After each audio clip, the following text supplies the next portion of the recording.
He didn't reach for the gold. He reached for his dog the moment the footsteps stopped outside.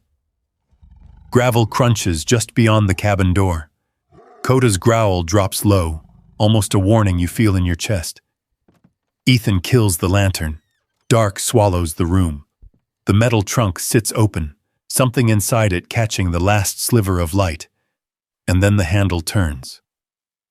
What would you do if you were in his place? The road cut through the Wyoming mountains like a scar that never healed. Ethan Cole kept both hands on the wheel, thumbs resting along the worn grooves where his grip had settled over the years. The truck rattled with every patch of uneven asphalt, a steady vibration that traveled up through his arms and into his chest. He didn't adjust, didn't complain. He just drove. The gas gauge hovered just above empty, a red needle shaking slightly with every bump. He glanced at it once, then back to the road. No calculation, no panic, just acknowledgement. He'd learned a long time ago that some problems didn't get solved by thinking harder. Beside him, Koda sat upright in the passenger seat. The German shepherd's ears were forward, eyes moving, left ridge line, right tree line, rear view mirror. The dog tracked everything, not restless, not anxious, just aware. Same as always. Ethan reached over without looking and pressed his fingers briefly into the thick fur behind Koda's neck. The dog didn't react, just shifted slightly into the touch. Contact. Confirmation. Still here. The radio crackled low in the background, some distant country station fading in and out between mountain walls. Then a sharp metallic pop burst through the speaker. Ethan killed the radio instantly. Silence dropped into the cab like a weight. His foot eased off the gas without him thinking about it. His eyes flicked to the ridgeline ahead, then to the shoulder of the road, then to the rearview mirror. His breathing slowed, controlled, but his shoulders stayed tight. Incoming. The word didn't form fully. It didn't need to. His body had already moved past it. Nothing followed. No echo. No second sound. Just wind. Koda let out a low breath and settled back an inch, but his ears stayed up. Ethan kept driving. A mile passed, then another. The tension didn't vanish. It never did. It just sank back under the surface, waiting. He reached into the center console and pulled out the envelope again. The paper was creased, edges softened from being handled too many times in too few days. He'd read it enough to memorize the words, but he still checked it like it might change. Law office, Cedar Ridge, estate reading required. And a name. One he recognized the way you recognize a place you've only passed through once. Faint, distant, not enough to mean anything. He turned the envelope over in his hands, then dropped it back onto the seat. Koda's gaze flicked to it for a second, then back to the road. You remember him? Ethan muttered. The dog didn't respond. Ethan huffed a quiet breath through his nose. Yeah, me neither. The truck climbed higher into the mountains, the road narrowing as it wound along the edge of a steep drop. Pine trees crowded the shoulders, thick and dark, their branches swaying against a gray sky that promised snow later. The kind of sky that pressed down on everything. The kind of place people drove through, not to. Ethan didn't mind. Places like this didn't ask questions, didn't expect answers. His phone buzzed once on the dash, low battery warning. He ignored it. There wasn't anyone to call anyway. 7 months. That's how long it had been since he'd had anything that could be called stable. Jobs that didn't last. Rooms rented by the week. Nights where sleep came in fragments, broken by sounds that didn't belong in the present. He'd stopped trying to fix it. You learn after a while that some things don't go back the way they were. You just keep moving. The truck hit another patch of rough pavement and rattled hard enough that something in the back shifted with a dull thud. Ethan's eyes flicked to the rearview mirror. Nothing visible, just shadows and the outline of an old duffel bag. Still, he listened, counted 2 breaths. 3. No follow-up. He drove on. Koda shifted slightly, nose lifting as if catching something on the air. His body leaned forward a fraction, muscles tightening under his coat. Ethan noticed. What is it?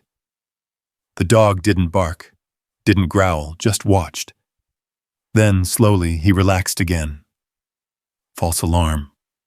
Or maybe not. Ethan's grip tightened on the wheel just a little. They rounded a bend, and the town appeared ahead. Cedar Ridge. Small, quiet, tucked between slopes like it was trying not to be seen. A single main road, a gas station, a diner with a faded sign, a row of buildings that looked like they'd been standing longer than they should have. Ethan slowed the truck as they rolled in. The gas light flickered on. He ignored it. The law office was easy to spot. Brick building, clean windows, too clean compared to everything else around it. He pulled into the gravel lot and cut the engine. Silence again. Different this time. He sat there for a second, hands still on the wheel, eyes fixed ahead. Koda didn't move. Neither of them rushed. Finally, Ethan exhaled and leaned back. All right, he said quietly. Not to Koda. To himself. He grabbed the envelope, opened the door, and stepped out into the cold mountain air. The wind hit him sharp, cutting through his jacket like it had something to prove. Koda jumped down beside him, landing soft, immediately scanning the lot. 2 cars, 1 truck, no movement. Ethan closed the door and stood there for a moment, looking at the building. He didn't expect anything from this. Didn't expect help. Didn't expect a way out. Just another stop on a road that didn't lead anywhere. He started toward the door anyway. Because stopping wasn't an option. Not anymore. The door gave a soft chime as Ethan pushed it open. Warm air met him first, dry, controlled, carrying the faint smell of coffee and polished wood. It felt out of place against the cold still clinging to his jacket. For a second, his body didn't adjust. His shoulders stayed tight, his eyes already moving. Corners, windows, people. Koda stepped in beside him, nails clicking once against the tile before settling into silence. The dog stayed close, just behind Ethan's knee, head low but eyes active. The room was already full. A long wooden table stretched across the center, papers laid out in neat stacks. Around it sat people who looked like they belonged there. Pressed shirts, clean boots, watches that didn't come from clearance racks. Conversations stopped when Ethan entered. Not all at once, one by one, like a chain reaction. He felt it without needing to look. The shift in the air, the weight of attention. Ethan didn't slow down. He walked straight to the empty chair at the far end and pulled it out. The legs scraped softly against the floor. Koda lay down beside him without being told. Still, quiet. Watching. Mr. Cole, the lawyer said, standing at the head of the table. Mid-50s, gray hair, glasses that caught the overhead light. We were waiting for you. Ethan gave a short nod. No apology. No explanation. The lawyer studied him for a moment, then adjusted his papers. Let's begin. Names were read. Items listed. Land parcels. equipment, vehicles, cash accounts. Each one landed where it was expected to. Heads nodded, pens moved. A few quiet smiles passed between people who already knew how this would go. Ethan didn't follow most of it. Didn't need to. He watched instead. The man across the table, broad shoulders, clean jacket, hands folded like he owned the room. That was Calvin Drake. Ethan recognized the type before he even heard the name. Controlled posture, direct eye contact. The kind of man who measured others without seeming to. Calvin glanced at Ethan once, then at Koda. His gaze lingered a second longer than necessary. Koda didn't move, but his ears shifted. Tracking. The reading continued.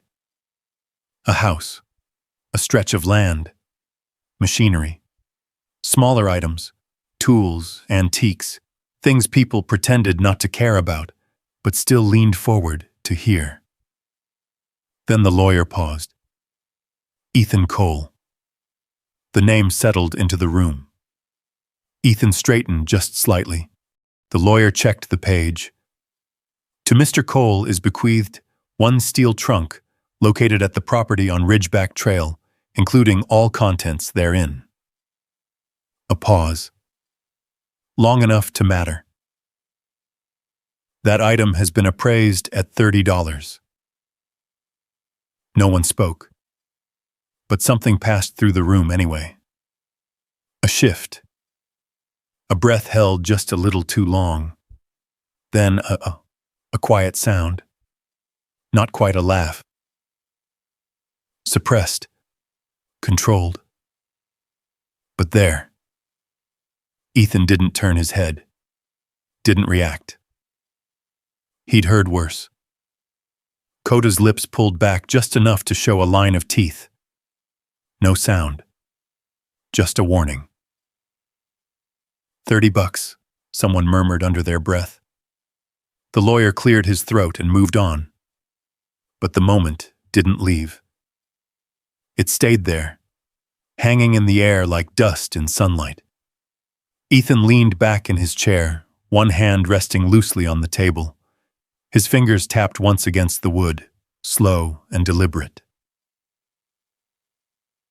$30. He didn't care about the number. Not really. It was the way it was said.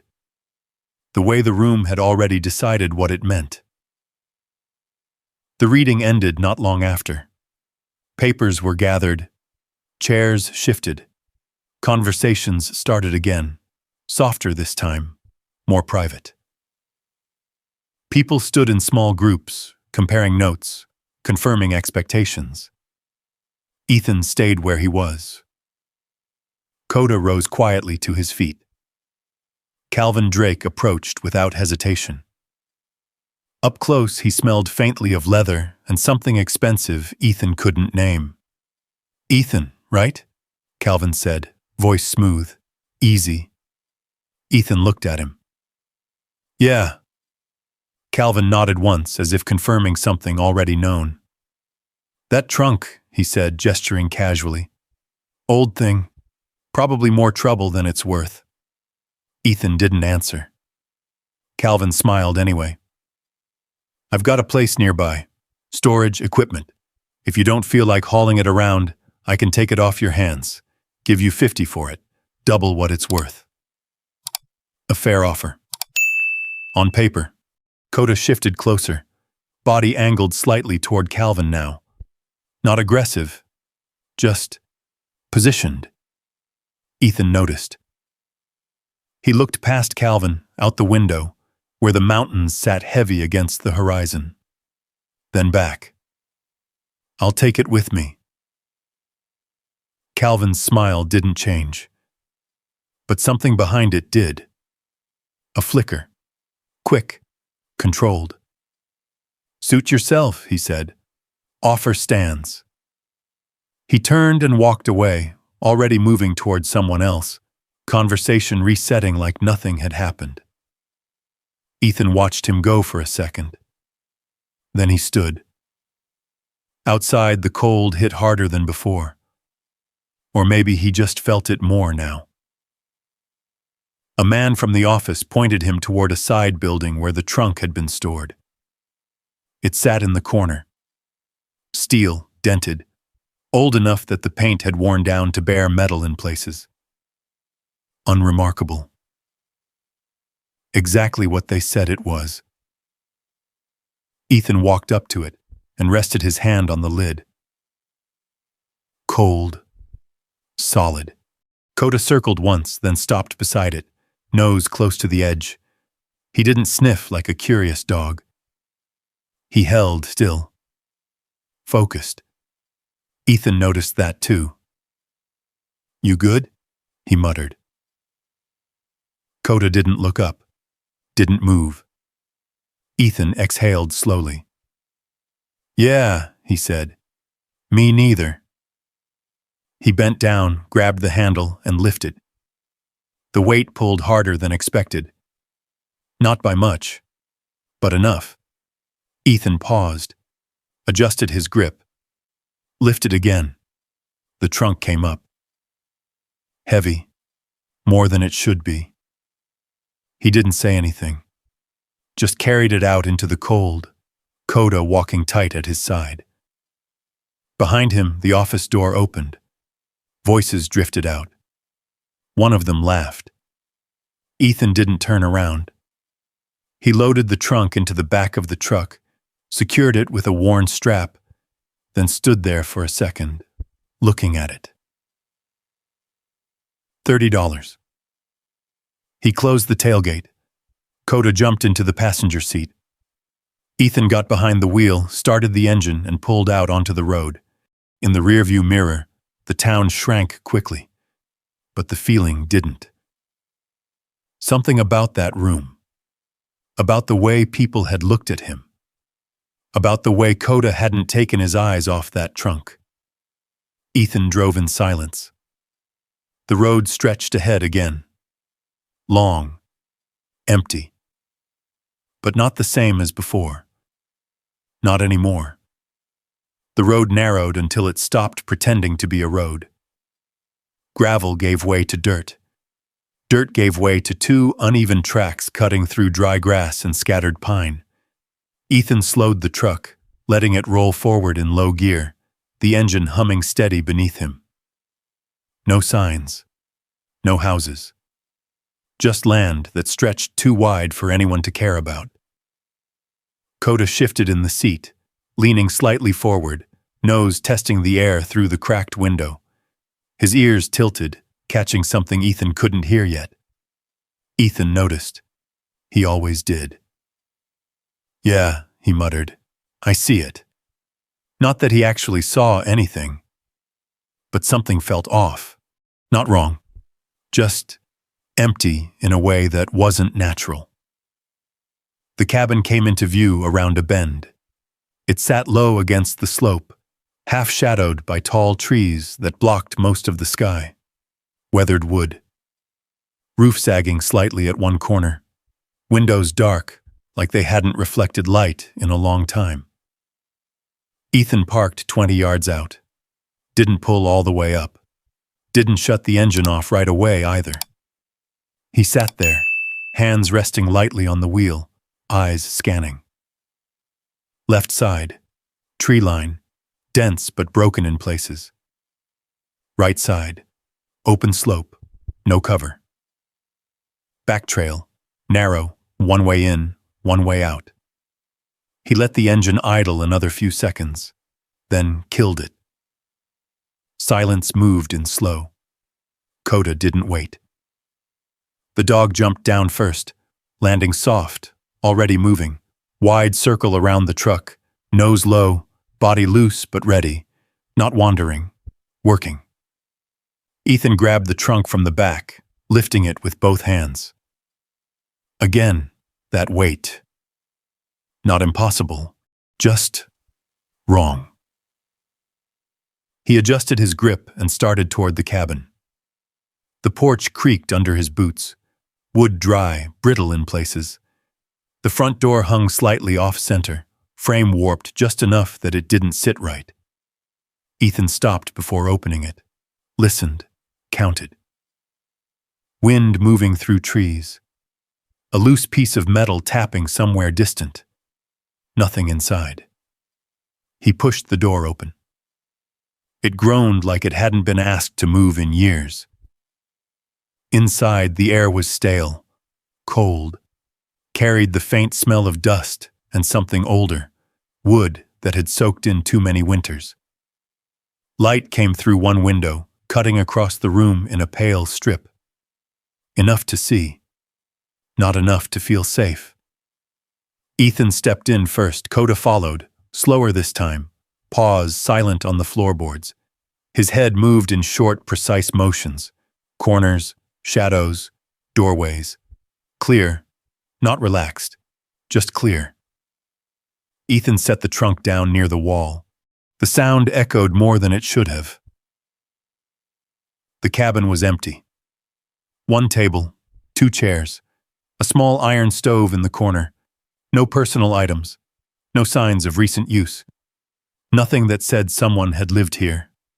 Nothing that said someone hadn't. Ethan moved through the space methodically. Back room empty, closet bare. Window frames intact, no fresh damage. He checked the back door, locked from the inside. He nodded once to himself. Clear. The word came out quiet. Automatic. Koda settled near the trunk again. Same as before. Not near Ethan. Near the trunk. Ethan noticed that too. He dragged one of the chairs closer and sat down, elbows resting on his knees. For a moment, he just looked at the thing.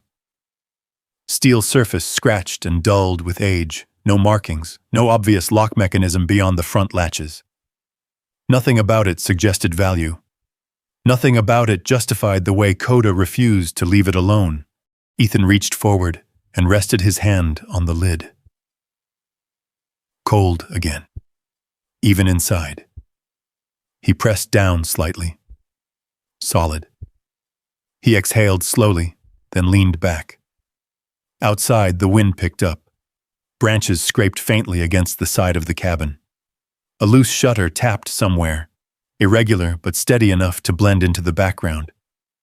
Ethan stood and moved to the window, pulling it open just enough to let fresh air in. The cold hit sharper this time. Cleaner. Better. He turned back toward the room, and the sound came. A sharp crack against the glass. Ethan dropped instantly. Body low, moving without thought, one step to the side, back against the wall, eyes locked on the window. Koda was already there. Not barking, not moving wildly, just standing, body stiff, gaze fixed outside. Ethan stayed still, counted. 1, 2, 3, no follow-up, no movement beyond the trees. He rose slowly, inching toward the window, keeping his profile tight. Nothing. Just branches shifting in the wind. He stayed there a few seconds longer, then stepped back. Just the wind, he said. But his voice didn't fully believe it. Koda didn't either. The dog returned to the trunk and lay down beside it again, head resting just inches from the metal. Guarding. Ethan looked at him, then at the trunk, then back at the door. Something about this place, something about that room earlier. Something about the weight in his hands. Pieces that didn't fit. Not yet. He crossed the room, shut the front door properly this time, sliding the bolt into place with a dull click. Then he turned back toward the trunk. All right, he said quietly. He knelt in front of it, fingers moving to the latches. Let's see what $30 looks like. The metal clasps resisted at first. Stiff, then gave, one at a time. Koda lifted his head. Ethan paused for half a second, then opened it. The lid creaked upward, slow and uneven. Inside, clothes. Folded. Old. A jacket. A shirt. Some personal items that looked like they hadn't been touched in years. Nothing special. Nothing valuable. Ethan stared at it. Expression unchanged. Koda didn't move. Just watched. Ethan reached in, lifted the top layer. Light, normal. He set it aside, then paused. His hand hovered over the lining. Something about it. The way it sat. Too tight. Too clean compared to everything else. He pressed his fingers against it. Felt the surface. Then pressed harder. The material didn't give the way it should have. Ethan's eyes narrowed. Behind him, the wind hit the cabin again. Harder this time. The walls creaked. Koda stood up. Not toward the door. Toward the trunk. Ethan didn't look away. "Yeah," he murmured. "Thought so." He leaned in closer, studying the stitching along the edge. Uneven. Subtle. But there. Not original. Not factory. Added later. Carefully. He ran his thumb along the seam again. Slow. Measured. Then sat back slightly. Something wasn't right. And whatever it was, it had been put there on purpose.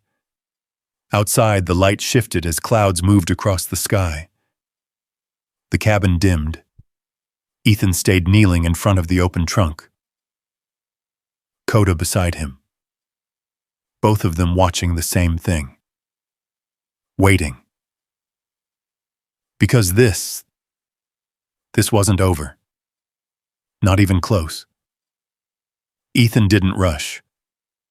He'd learned that the hard way, years ago, in places where moving too fast got people hurt. You slowed down when something didn't feel right. You let the details come to you. He leaned closer to the trunk, one knee pressing into the cold wooden floor. The seam ran along the inside edge, tucked just beneath the lining. It was subtle, almost invisible unless you knew to look for it. The thread didn't quite match. The spacing wasn't factory clean. Someone had opened this once, then closed it again. Carefully, Ethan pressed his thumb against it, testing the give. Solid underneath. Too solid. Koda shifted beside him, low rumble building in his chest. Not loud, not aggressive. Just enough to be felt more than heard. "Easy," Ethan murmured, though his own voice stayed tight. He reached to his side and pulled a small folding knife from his pocket. The blade snapped open with a soft click that seemed louder than it should have in the quiet cabin. For a second, his hand paused. Not hesitation. Calibration.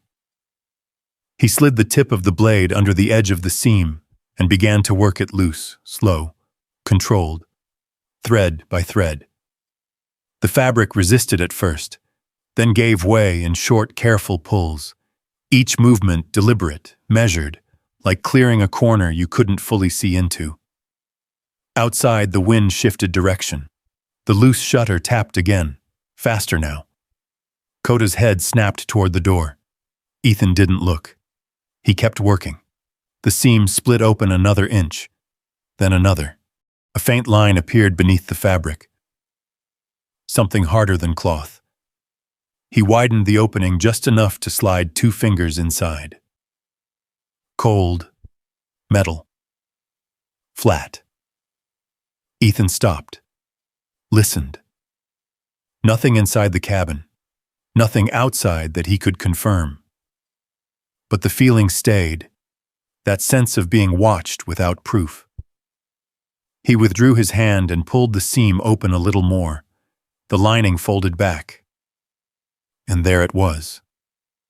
A thin compartment, hidden between layers of material, flush with the inside wall of the trunk, Cleanly cut, deliberate. Not an accident, not storage. A hiding place. Koda stood now, fully alert, body angled toward the door again. Ethan reached in, pulled the first item free. A small brass key, old, worn smooth along the edges, tied with a piece of faded red thread. It fit in his palm like it had been waiting there. He turned it once between his fingers. Bank key or something like it. He set it down beside him. Reached in again. This time, a folded piece of paper. Yellowed. Edges brittle but intact. He opened it carefully. Numbers. Handwritten.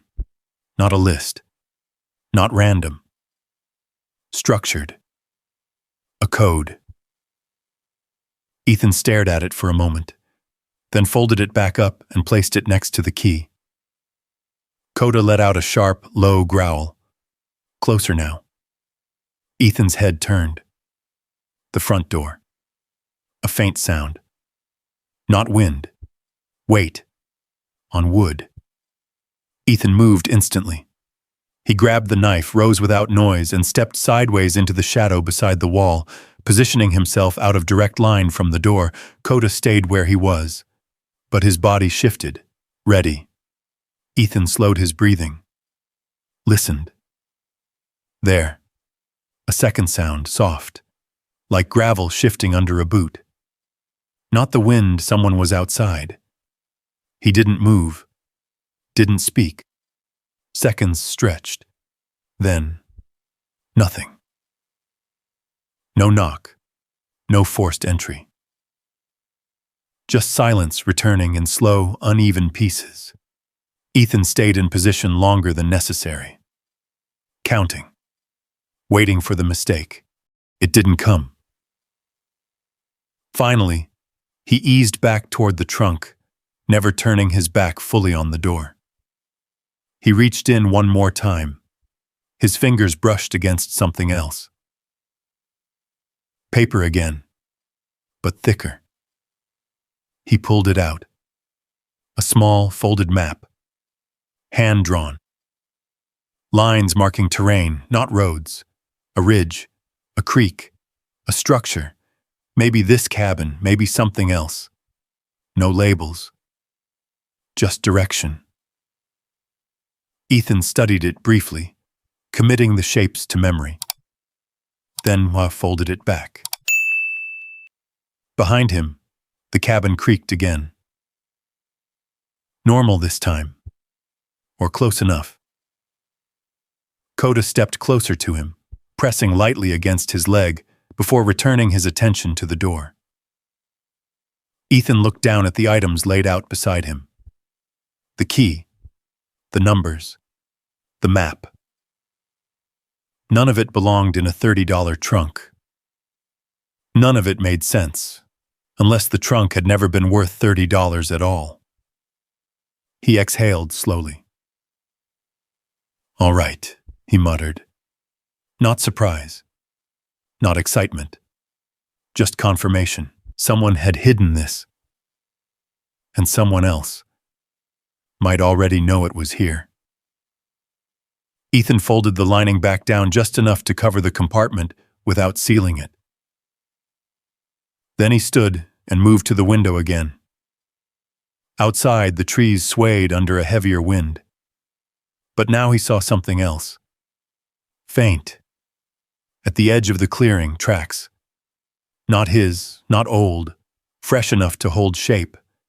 Boot prints, leading toward the cabin, then stopping, watching distance. Ethan's jaw tightened slightly. He didn't need to say it out loud. They weren't alone anymore. And whatever this trunk was, it had just turned into something worth following. Ethan didn't stay by the window long. He stepped back into the center of the cabin, already moving with purpose now. The shift was subtle, but it was there. The difference between reacting and planning. Koda followed him, close, silent. Ethan crouched beside the trunk again and gathered the items quickly. The key went into his jacket pocket. The folded paper with numbers slid into the inside lining. The map he studied once more, longer this time, tracing the lines with his eyes. Ridge, creek. Elevation change. It wasn't drawn by someone guessing. It was drawn by someone who knew the land. He folded it carefully and tucked it away. Nothing left out. Nothing left behind. Then he paused. Listened again. The cabin had settled into a quiet that felt heavier than before. The wind outside had dropped just enough to let smaller sounds slip through. And there it was again. A faint scrape. Closer now. Not circling anymore. Approaching. Koda's body stiffened. Ethan didn't waste time. He moved to the light switch and killed it. The room dropped into shadow, broken only by the thin gray light from the window. He stepped off to the side, flattening himself along the wall just out of sight from the door. Koda didn't bark. Didn't growl. He moved too, low, controlled, positioning himself just behind Ethan's leg. A beat passed, then another. The handle of the front door shifted, just slightly. Tested. Ethan's grip tightened on the knife, blade angled downward, ready but hidden. The handle stopped moving. Silence again, then footsteps. Slow. Retreating. Gravel under weight. Fading. Ethan stayed in position. Counted. 10 seconds, 20. A full minute before he moved again. He stepped toward the door, careful, placing his weight along the edges of the floorboards to avoid noise. He stopped just short of it, leaning in close enough to listen without giving himself away. Nothing. He reached forward and slowly slid the bolt back. Opened the door just an inch. Cold air pushed in. Empty. But the tracks were clearer now. Boot prints. Fresh. Deeper than before. Whoever had been out there had come right up to the door. Stood there. Listened. Ethan closed the door again, locking it without sound. Not random, he muttered. Koda looked up at him. Yeah, Ethan said quietly. Not random at all. He crossed back to the trunk, this time not kneeling, just looking down at it like it might answer him. $30. He almost smiled. Instead, he reached down and pulled the lining back again. This time, he didn't stop at the first compartment. His fingers searched deeper. Edges, corners, pressure points. He pressed along the bottom. Nothing. Along the side. There. A slight shift. A second seam. Even more subtle than the first. Ethan's eyes narrowed. Whoever you were, he murmured, you didn't do anything halfway. He slid the knife back into his hand and worked the edge again, slower this time, more careful. This wasn't just hidden, it was meant to stay hidden. The fabric gave in small increments, thread pulling loose with quiet resistance. Koda turned his head sharply toward the back of the cabin. A different direction this time. Ethan froze. Listened. A faint crunch. Not at the front. Behind the cabin now. They were moving. Testing angles. Ethan exhaled once, steady, then finished opening the seam. Inside. Nothing obvious at first. Just a narrow gap. He slid 2 fingers inside and felt it. Smooth, cool, solid. He pulled it free. A small metal tube, sealed at both ends, about the length of his hand. No markings. No labels. Ethan turned it once, weighing it, then twisted the cap. It resisted. then loosened. Inside, a rolled strip of paper, thicker than the last, more deliberate. He unrolled it slowly. Coordinates. Precise. Not a sketch. Not a guess. Exact latitude, longitude. And beneath it, a single line written in tight, controlled handwriting. Don't trust the obvious. Ethan stared at it, then let out a quiet breath. Outside, a branch snapped. Close. Too close. Koda stepped forward, body fully engaged now, low growl building again. Stronger this time, no longer warning. Ethan rolled the paper back up and sealed the tube. Pocketed it. Fast, clean. Then he stood. No more searching. Not now. Time to move, huh, he said. Koda didn't hesitate. They moved together. Ethan crossed the room, grabbing the trunk handle again, lifting it with a controlled grunt. Heavy, but manageable. He headed for the back door this time, not the front. Not where they were expecting. He opened it slowly, checking angles before stepping out. Cold air hit harder back here. The slope dropped away behind the cabin, leading into thicker trees. Less visibility, more cover. Better. He stepped out, Koda right behind him. The wind picked up again, carrying scent and sound in uneven waves. Ethan paused just long enough to scan, then moved downhill, keeping low, using the terrain the way he'd been trained to do. Behind them, the cabin stood quiet, still. Like it had never held anything worth noticing. But now it had. And whoever had come looking for it wasn't done yet. Ethan didn't stop until the cabin disappeared behind the trees. The slope was uneven, loose rock under his boots, patches of frost still clinging to shaded ground. He moved diagonally, not straight down, breaking his own trail pattern. Koda stayed tight to his left side, adjusting pace without being told. They reached a cluster of thicker pines and paused. Ethan set the trunk down carefully, keeping one hand on it as he turned and looked back uphill. The cabin was barely visible now, just a shape between branches. Still. Quiet. Too quiet. He crouched, scanning the ground around them.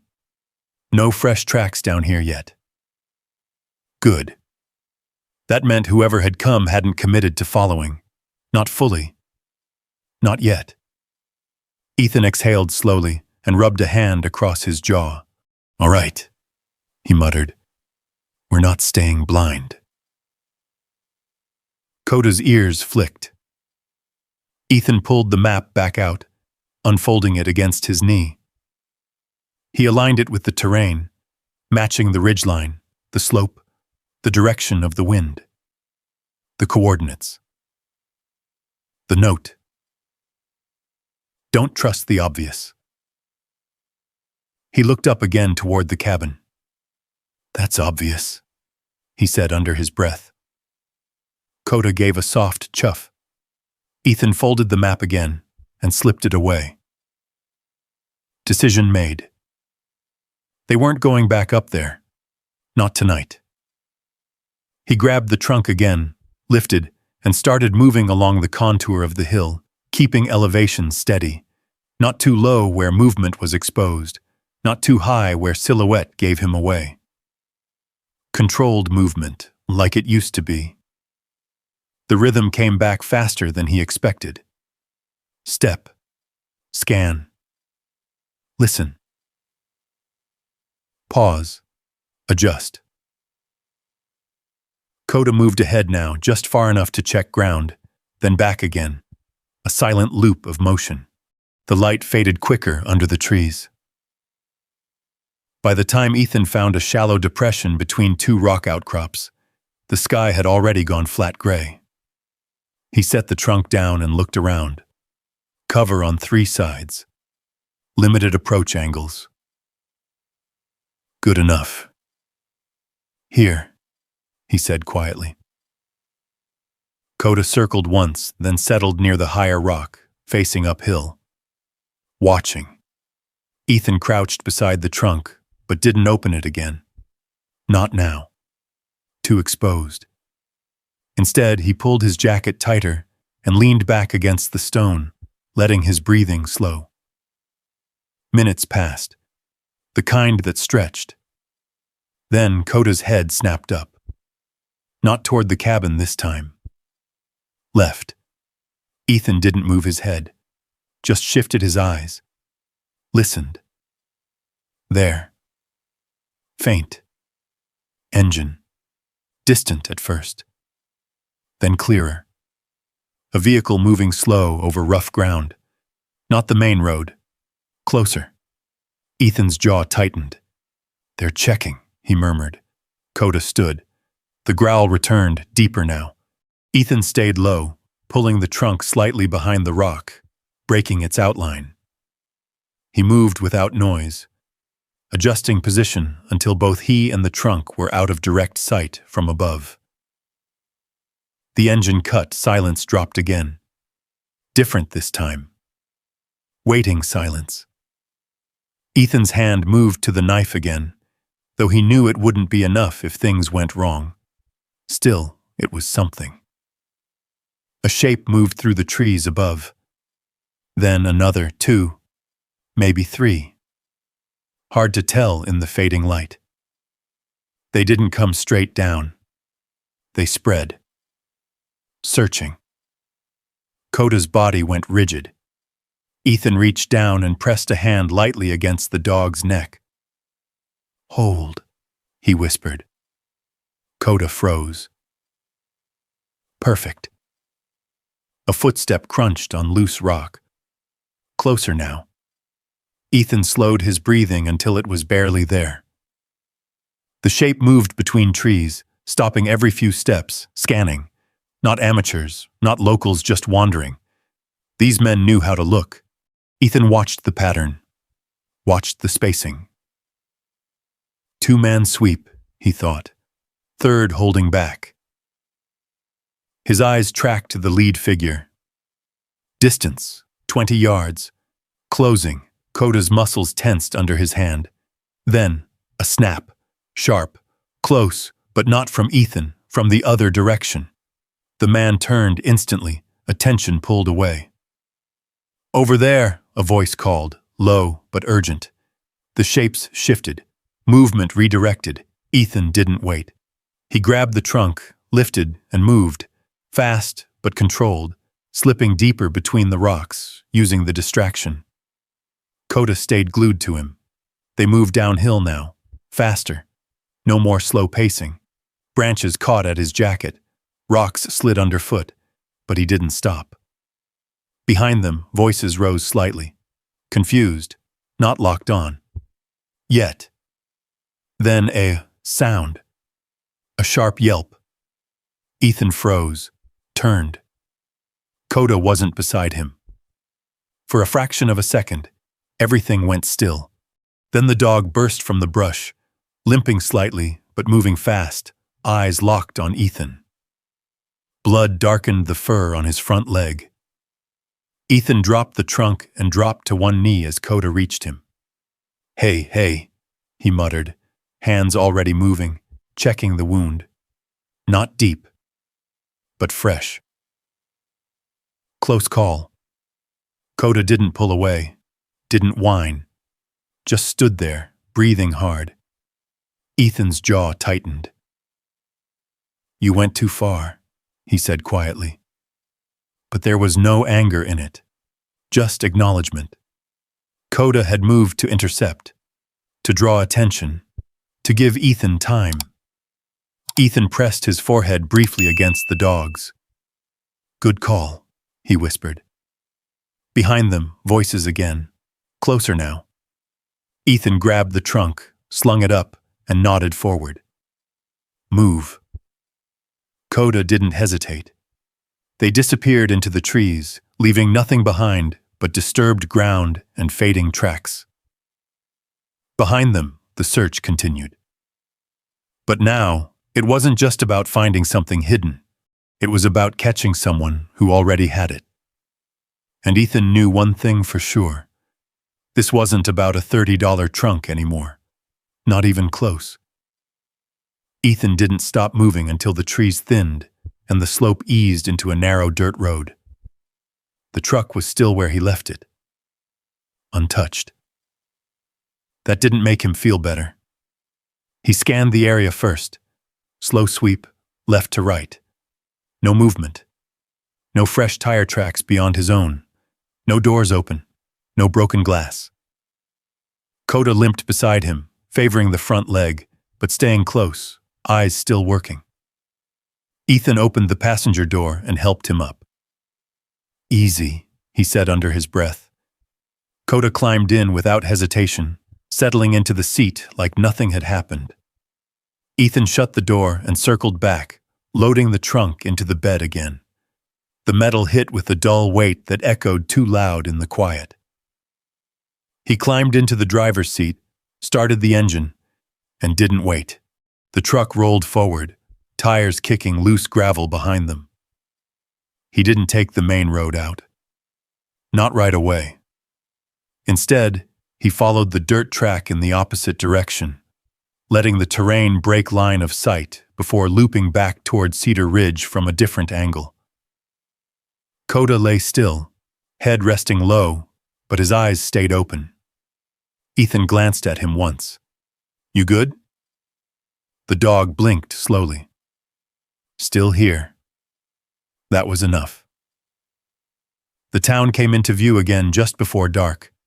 Same as before. Small. Quiet. But now Ethan saw it differently. Not a place to pass through. A place where information moved. Where people talked. Where someone like Calvin Drake didn't have to ask twice to know things he wasn't supposed to. Ethan parked 2 blocks from the bank. Didn't go straight in. He shut off the engine and sat there, watching. Lights on inside. 1 car in the lot. A man at the counter. Normal, or close enough. He reached into his pocket and pulled out the brass key. Turned it once between his fingers, then the folded paper with numbers. He didn't open it again. Didn't need to. He knew what it was now. Combination or access code. Bank box. Koda lifted his head slightly. Ethan nodded once. "Yeah," he said. "We check it." He stepped out of the truck, pulled his jacket tighter, and walked toward the bank like he belonged there. No rush, no hesitation. Inside, the air was warm again, but different from the law office, less polished, more practical. The woman behind the counter looked up as he entered. Mid-40s, glasses low on her nose, expression neutral but alert. "Can I help you?" she asked. Ethan stepped up, placed the key on the counter. "Safe deposit box," he said. "Name should be on file." She glanced at the key, then at him. "What name?" Ethan gave it. The same one from the letter. The one he barely remembered. She paused, just a fraction too long. Then turned to the computer. Keys clicked. Screen light reflected in her glasses. "Yes," she said finally. "There is a box." Ethan didn't react. She looked at him again. "You're authorized?" He slid the folded document from his pocket and placed it on the counter. She checked it. Nodded. "All right," she said. "Follow me." Koda stayed close as they moved past the counter, down a narrow hallway, and into the vault room. Steel door, thick, heavy enough to remind you it mattered. She opened it with a practiced motion and led them inside. Rows of boxes lined the walls. Quiet, still. She stopped at one halfway down. "This one," she said. Ethan stepped forward. She inserted her key, then stepped back. "Your key." Ethan slid the brass key into the lock. turned. It clicked. Clean. Final.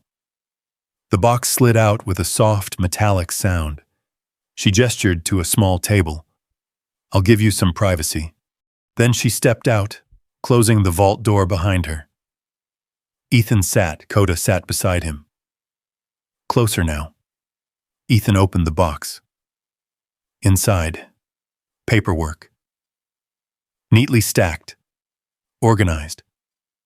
Not random. He pulled the first folder out. Investment records. Stock certificates. Old but not worthless. Not even close. He flipped through them quickly. Names he recognized. Companies that had been around for decades. And numbers. Lots of numbers. His expression didn't change, but he slowed, then stopped. There was another envelope beneath the documents. Plain. Sealed. He opened it. Inside, a letter. Handwritten. Careful. Deliberate. Ethan read it once. Then again. Slower. "You kept your partner," it said. His eyes shifted to Koda. The dog didn't move. Most men don't. Ethan sat back slightly. The room felt different now. Not smaller. Not tighter. Just heavier. He looked back down at the documents. Did the math in his head. Not exact. Didn't need to be. This wasn't thousands. Wasn't tens of thousands. This was... He stopped. Let the thought sit. Didn't chase it. Didn't react. Just accepted it. Koda shifted closer, pressing lightly against his leg. Grounding him. Ethan reached down and rested his hand on the dog's neck. "Yeah," he said quietly. "I get it now." He gathered everything carefully, placing it back exactly as he found it. No trace, no change. Then he slid the box closed and locked it again. Stood. Moved to the door. When he stepped back into the main room, the woman looked up. "All set?" she asked. Ethan nodded. "That's it." He walked out without another word. Outside, the air felt colder, sharper, real. He crossed the street back to the truck, opened the door, and got in. For a moment, he didn't start the engine. He just sat there, hands on the wheel, eyes forward. Koda watched him. Ethan exhaled slowly. "They knew," he said. Not a question, a statement. Koda didn't answer, didn't need to. Ethan started the truck, pulled out onto the road. And this time, he didn't feel lost. He felt hunted. And worse. He knew why. Ethan didn't drive straight back to the cabin. He kept moving.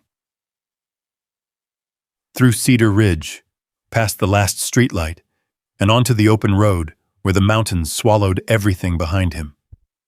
The sky had gone dark now, a deep blue fading toward black, the kind of night that erased detail and left only shapes. He didn't turn the headlights on right away. Let his eyes adjust first. Let the darkness settle. Koda shifted beside him, restless now, his injured leg tucked close but not forgotten. Every few seconds, the dog glanced toward the rearview mirror. Tracking.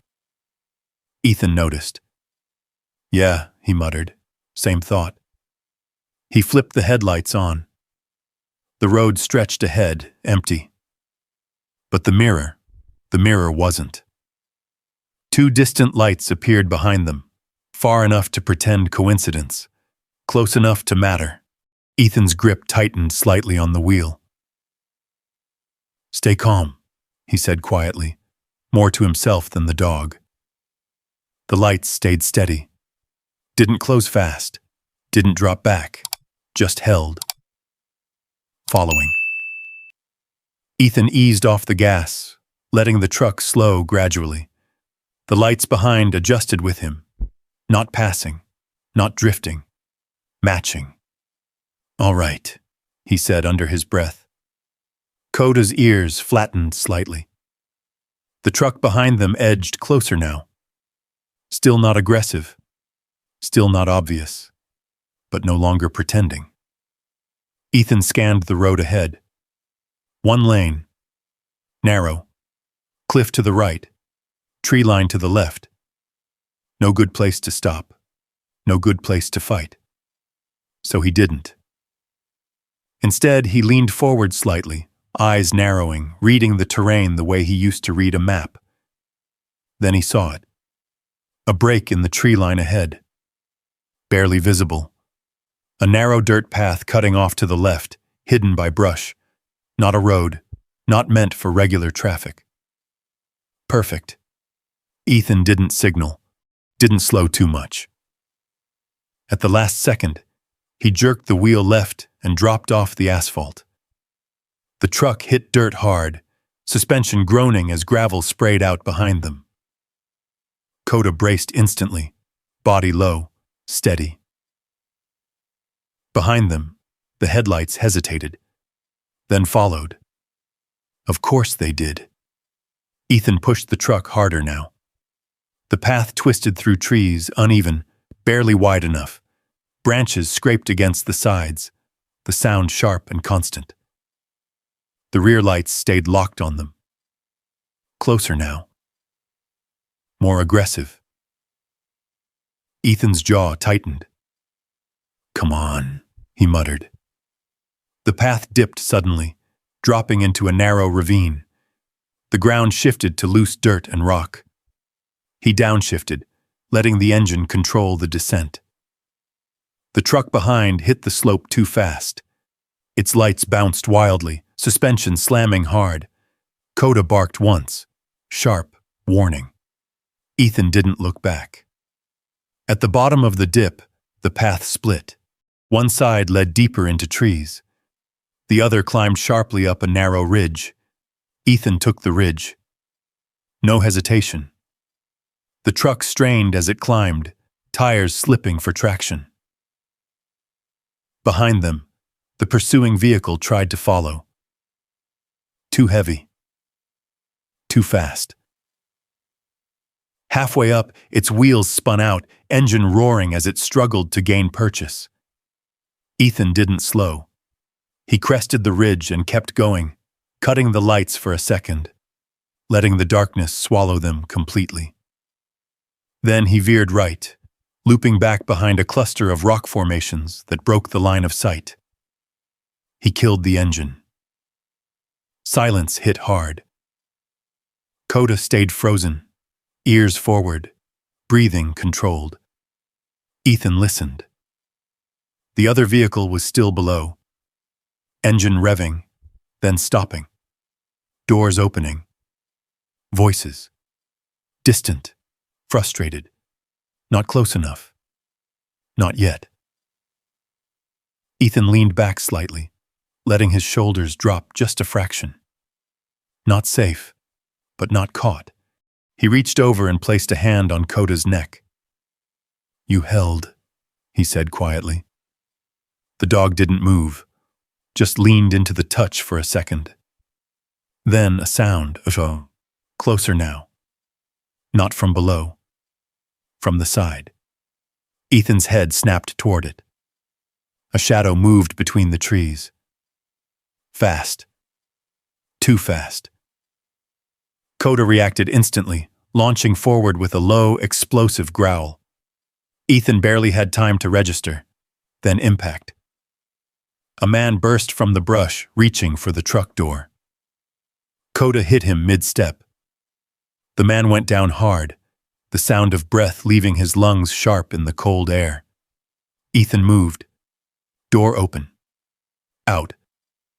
Fast. The man struggled, trying to push Koda off, but the dog held him, teeth locked on the sleeve, not flesh. Controlled. Holding. Ethan stepped in, grabbing the man's collar and yanking him upright just enough to see his face. Not Calvin, but close enough. Same kind of man, same kind of eyes. "What do you want?" Ethan said, voice low. The man didn't answer, just glared. Ethan tightened his grip slightly. "Who sent you?" A beat. Then, a smirk. "You know who." Ethan held his gaze for a second longer, then nodded once. "Yeah," he said quietly. "I figured." He released the man and stepped back. Koda let go instantly, retreating to Ethan's side.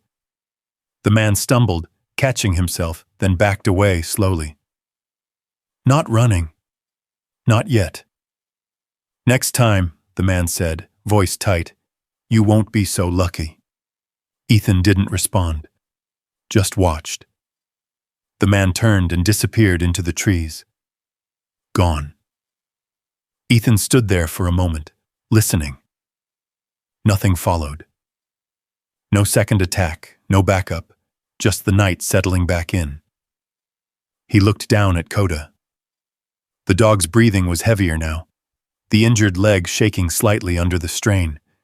Ethan crouched beside him, checking the wound again. Still bleeding. Not worse, but not better either.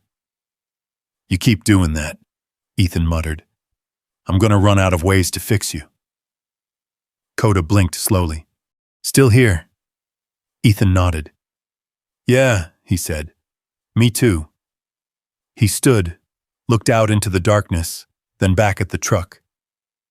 The trunk sat in the bed. Silent. Unchanged. But everything around it had shifted. Ethan exhaled slowly. "They're not guessing anymore," he said. Koda didn't answer. Didn't need to. Ethan climbed back into the truck, started the engine, and pulled away from the ridge. This time, there was no question. No doubt. They weren't chasing a mystery anymore. They were running with something people were willing to fight for. And that changed everything. Ethan didn't go back to the main road right away. He took the long way. Up through the ridgeline, cutting across narrow trails that only hunters or lost hikers ever found. The truck moved slower now, tires crunching over loose rock, engine low and steady. No headlights for a while. Just the faint glow of the dash and the shape of the road ahead. Koda lay across the seat, breathing heavier than before. The adrenaline had worn off. The limp was worse now. Ethan kept one hand on the wheel, the other resting lightly on the dog's side. Counting breaths. Still steady. Still here. "Hold on," he said quietly. The cabin came into view an hour later. Dark still. No lights, no movement. Ethan didn't pull up right away. He stopped 50 yards out, killed the engine, and watched. 5 minutes, 10. Listening. Wind through the trees. A loose shutter tapping against the side of the cabin. Nothing else. Koda's ears twitched once, then settled, clear. Ethan drove in slow, parking at an angle, not straight on, giving himself a line out if he needed it. Old habit. He stepped out, scanning the perimeter before opening the truck door for Koda. "Easy," he murmured. The dog climbed down carefully, favoring the injured leg but refusing help. Inside the cabin, Ethan locked the door, then checked the windows. Same positions, same angles, nothing disturbed. Still, he moved through each room once more, clearing corners out of instinct, not fear. Then he went back to the table. The envelope sat where he'd left it, the letter inside.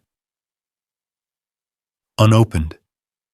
Ethan stared at it for a long moment. After everything that had just happened, this felt heavier. He sat down slowly, the chair creaking under his weight, and slid the paper out. Koda settled beside him, close enough that their shoulders touched. Ethan unfolded the letter. The handwriting was uneven, older, slower. He began to read. "If you're reading this, then you didn't walk away." Ethan paused. A small breath left him. Then he kept going. "I didn't leave this to family. I had those, lost most of them before I was ready to understand what that meant. The rest chose different things. You won't remember me. Not really. We crossed paths once, years ago." Ethan's brow tightened slightly. "Crossed paths? You were at a gas station outside Casper, late, cold. You had that dog with you. Looked like you hadn't slept in days. I watched you from inside." Ethan's grip on the paper shifted. A memory flickered. Fluorescent lights. Coffee gone cold in his hand. Koda younger then, sitting at his feet, eyes always moving. "Someone tried to take something from you that night. I saw it coming. So did your dog. But you didn't escalate. You didn't break him. You held the line, and then you let it go." Ethan's jaw tightened. He remembered that. A man reaching. Too close. Too fast. Koda reacting first. Ethan stopping it before it became something worse. Most men in your place would have turned that moment into violence. You didn't. You kept your partner. You kept your control. You walked away with less, but you walked away whole. Ethan's eyes stayed on the page, unmoving. Koda shifted slightly, pressing closer. "I've spent years watching people choose the easy way when it mattered. You didn't. So I made a decision. If you ever ended up here, this would be yours." Ethan exhaled slowly. Not relief. Not disbelief. Something quieter. He read the final lines. "There's more than what you've already found. There always is. But that's not the point. The point is, you didn't leave him. Most men do." Ethan lowered the letter slightly. The room felt different now, quieter. Not empty. Just settled. He looked down at Koda.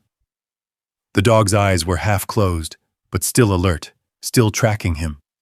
Still there. Ethan reached out and rested his hand on the dog's head. "You hear that?" he said quietly. Koda didn't move, just leaned into the touch. Ethan nodded once. "Yeah," he murmured. "I didn't either." Silence filled the cabin again. But it wasn't the same silence as before. Outside, the wind shifted direction, brushing against the walls in a low, steady rhythm.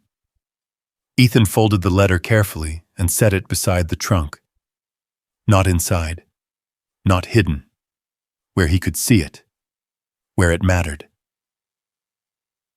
He leaned back in the chair, eyes drifting toward the ceiling. For the first time since this started, he wasn't thinking about who was coming next. He wasn't planning the next move. He wasn't running. He just sat there. Breathing. Koda's breathing matched his. Slow, even, alive. And for a moment, that was enough. But not for long. Because Ethan already knew this wasn't finished. Not even close. Ethan didn't sleep. He tried once. Sat on the edge of the narrow bed, boots still on, back against the wall where he could see the door and the window at the same time. Koda lay at his feet, breathing slow but shallow. Every time Ethan's eyes closed, something sharp cut through the dark. A flash. White light over sand. A pressure wave that didn't make a sound until after it hit. He opened his eyes again, heart already ahead of him. Not here. Not now. The cabin creaked as the temperature dropped outside. Wood shifting. Old nails tightening. Ethan stood up before the next memory could settle in. Movement helped. He crossed back to the table. The trunk sat there, lid still open, its contents spread out in careful order. Letter, ledger, cloth. Nothing about it looked like it belonged to something people would chase across back roads at night. But that was the problem. It looked wrong, too simple, too clean. Ethan crouched beside it again, slower this time. Not searching, observing. Same way he used to clear a room twice. Once for what was obvious, once for what didn't belong. Koda lifted his head slightly, watching. Ethan ran his hand along the inside frame of the trunk. Wood under metal. A faint seam near the base. Different grain. Not factory. Modified. He didn't rush. Pulled the trunk closer to the light, angling it just enough to catch the edge. There. A hairline shift. Ethan reached for the small blade he kept tucked in his boot. He didn't cut this time. He pressed. Tested. The panel didn't give. He adjusted his angle, applied pressure along the edge instead of the center. A soft click barely audible. Koda's ears snapped forward. The panel shifted inward half an inch. Ethan froze. Listened. Nothing outside, no engine, no gravel, just wind. He slid the panel open slowly.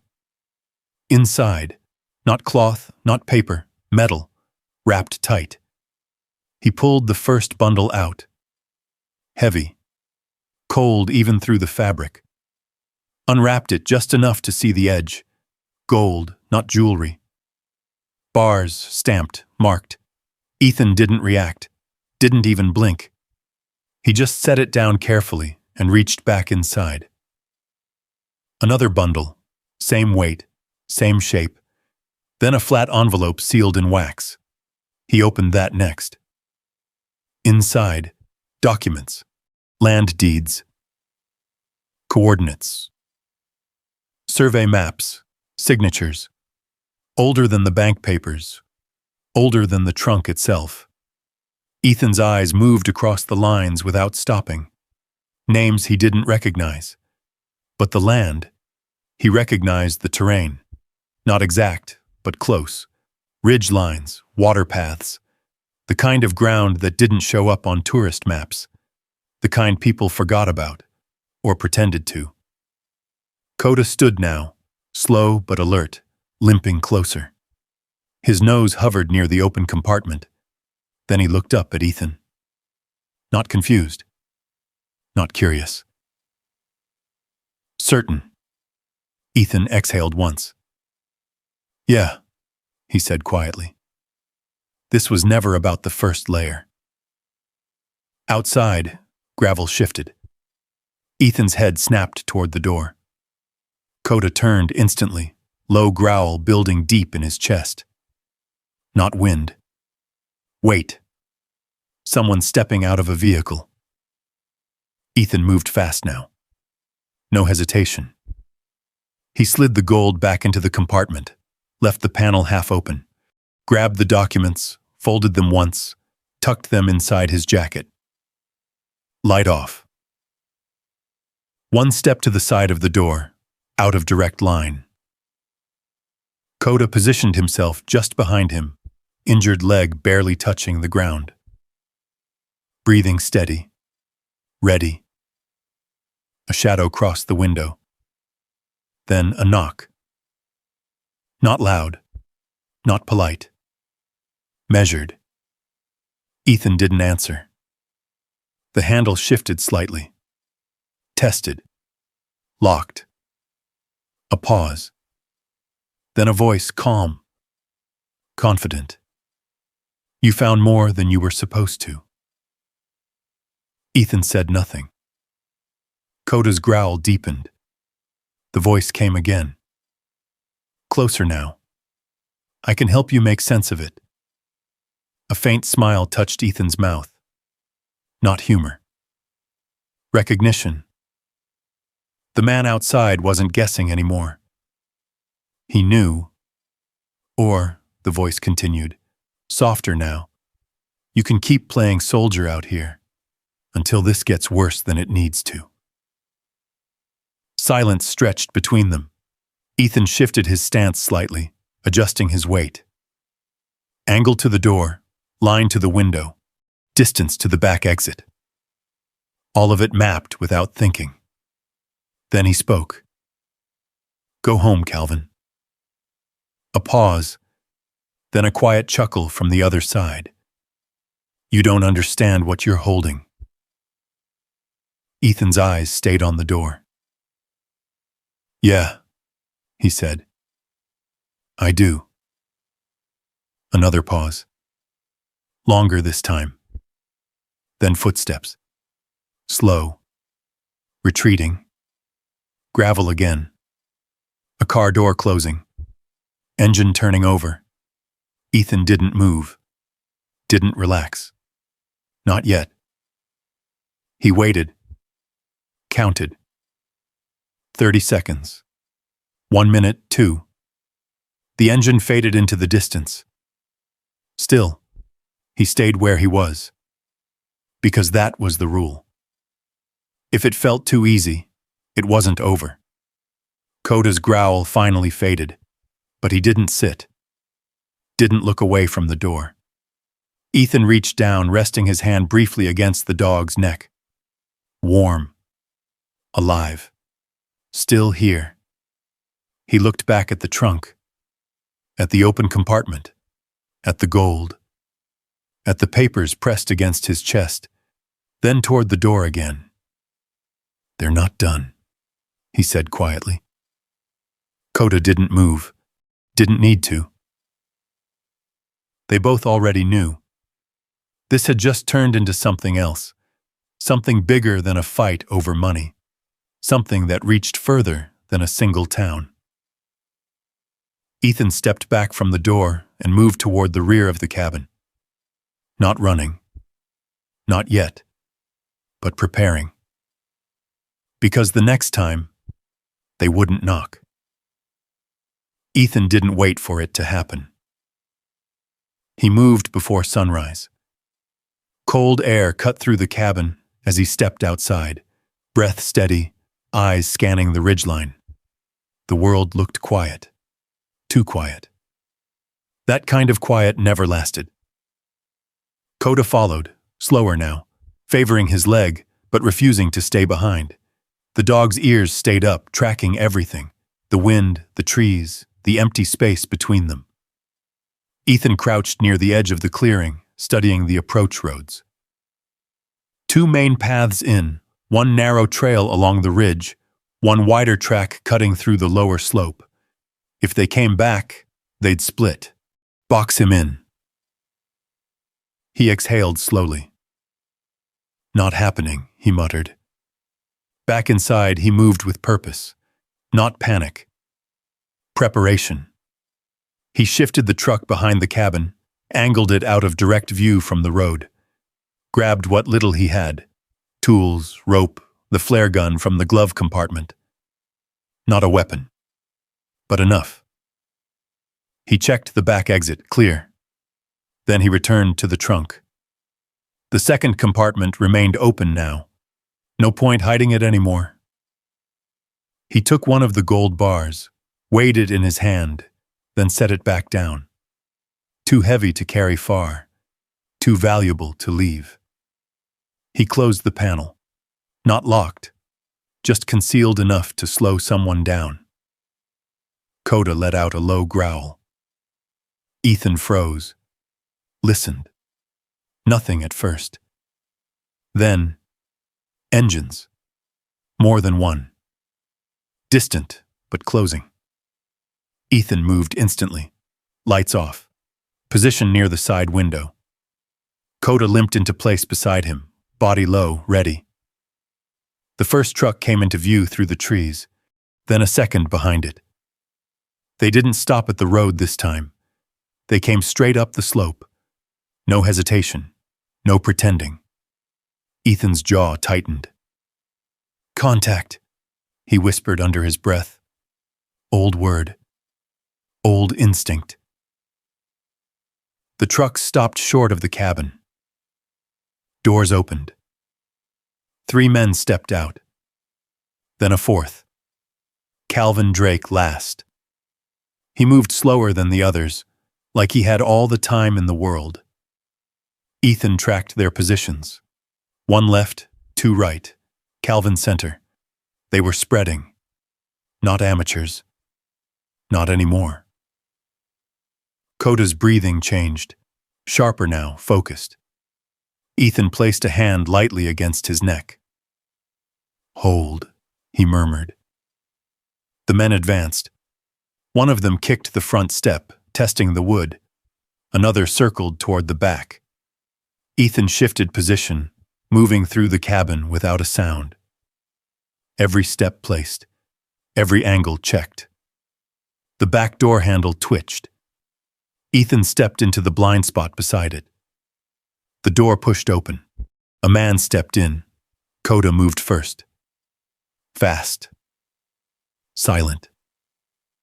He hit the man low, clamping onto his arm before a sound could form. The man staggered back with a sharp grunt. Ethan didn't hesitate. He slammed the door shut, locking it again in one motion. Outside, voices rose. Inside, footsteps rushed. Ethan moved again, grabbing the flare gun. Not aiming at them. Not yet. He fired it out the side window. A burst of blinding light exploded across the clearing. The men outside shouted, momentarily disoriented. Ethan grabbed Koda. "Move." They slipped out the back. Down the slope. Fast, but controlled. Koda kept pace despite the limp, adrenaline overriding the pain. Behind them, shouting. More movement. "They're out back." Ethan didn't look back. He cut left instead of straight down. Using the terrain, breaking line of sight. Old habits guiding every step. Koda stumbled once, recovered, kept going. Ethan slowed just enough to stay with him. "Stay with me," he said quietly. They reached the lower ridge, a narrow drop-off with a steep path only visible if you knew where to look. Ethan took it, slid halfway down, boots digging into loose dirt.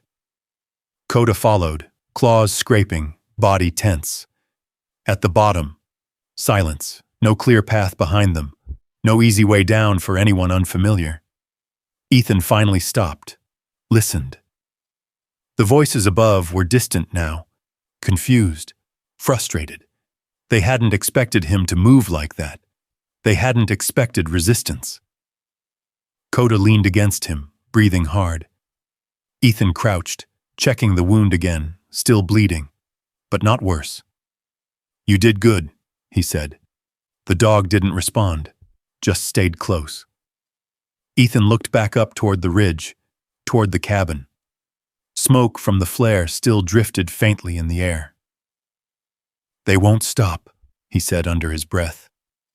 He knew that now. This wasn't intimidation anymore. This was pursuit. And the only way it ended was by ending it. Ethan stood slowly, adjusted his grip on the flare gun, looked down the valley, then back at Koda. "Let's go," he said. Not running, not hiding. Moving. Because holding the line didn't mean staying still. It meant choosing where the fight happened. And next time, it wouldn't be on their terms. Ethan didn't go back to the cabin that night. He moved along the valley floor until the first light began to bleed over the ridge, turning the frost on the ground into something almost silver. Koda stayed close, step for step. No hesitation, even injured. That told Ethan everything he needed to know. They weren't running anymore. They were choosing where to stop. By mid-morning, Ethan stood at the edge of a narrow clearing overlooking the only road that led back up to the cabin. High ground. Natural cover. Clear sightline. He crouched, studying it the way he used to study terrain before a patrol, where movement bottlenecked, where someone would slow down, where they'd feel safe, and where they wouldn't see him. Koda settled beside him, body low, eyes tracking the same road. No command needed. They had done this before, just not here. Ethan reached into his jacket, pulling out the folded documents from the trunk. Land deeds. Coordinates. He read them again, slower this time. Not as information, as intent. The land didn't just include the cabin. It stretched further. Across the ridge, down into the valley. All of it connected. All of it owned, quietly, carefully, by someone who had planned far ahead. Ethan exhaled once. Not just money, he said under his breath. Ground. Koda's ears flicked at the tone. Then engines. Again. But this time, Ethan didn't move away. He stayed. Watched. 2 trucks, same as before. They came up the road slower now.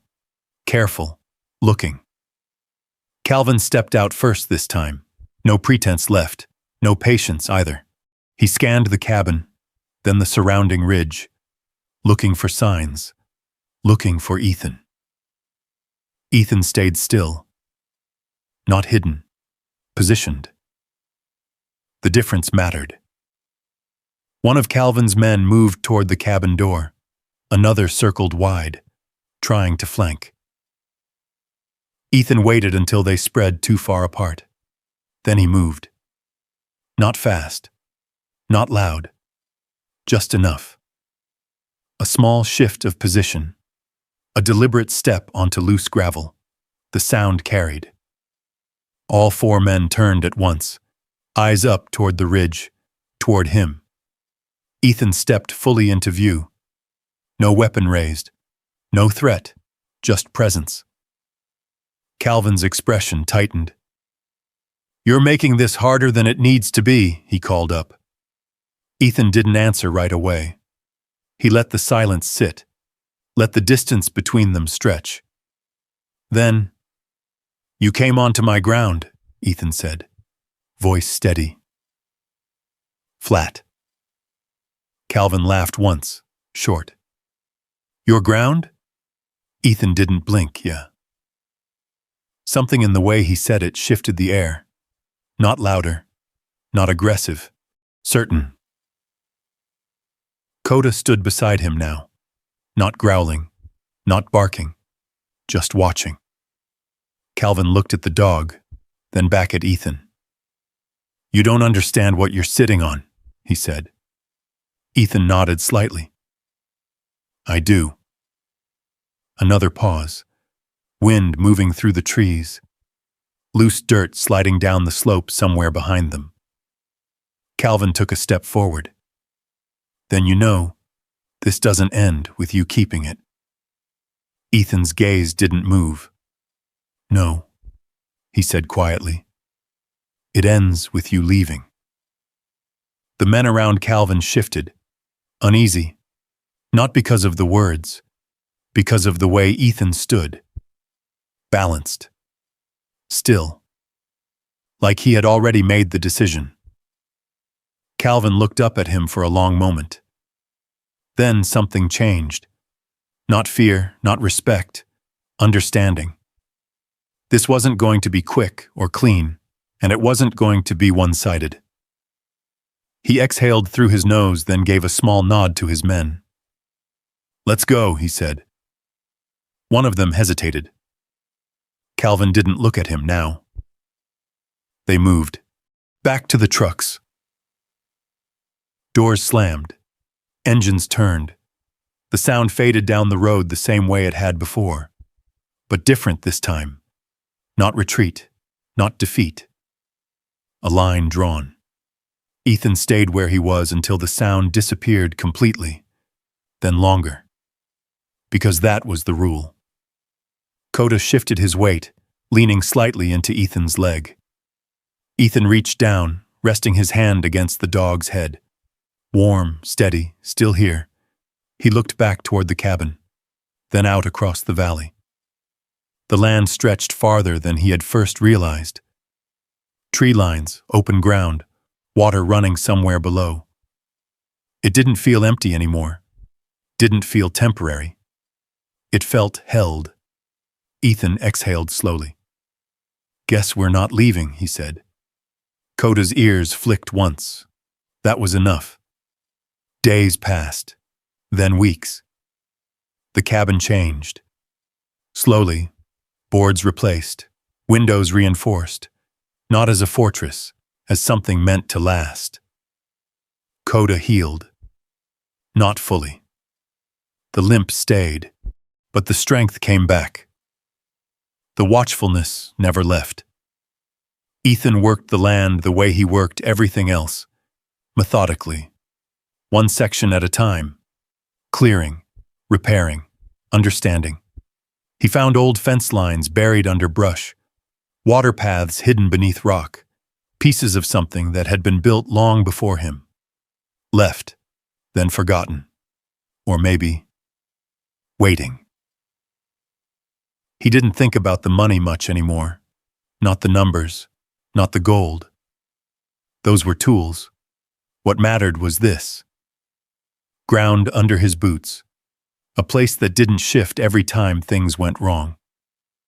At night, he still woke sometimes. Heart already moving before his body caught up. But the silence here was different. No echoes. No distant blasts. Just wind. And Koda. Always Koda.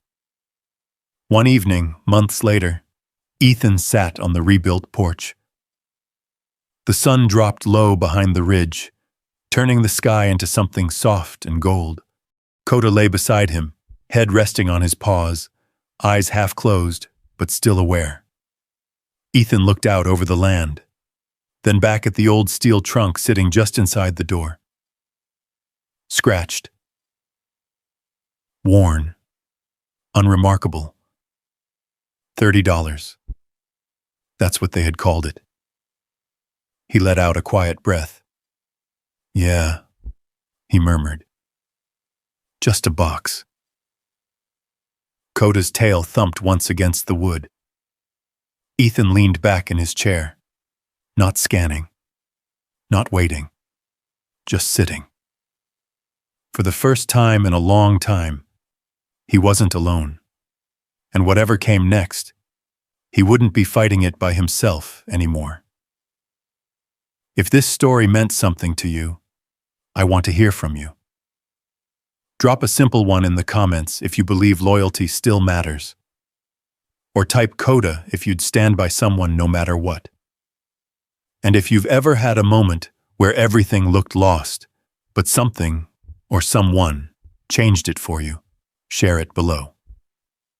Don't forget to subscribe and stay with us, because the next story might hit even closer to home.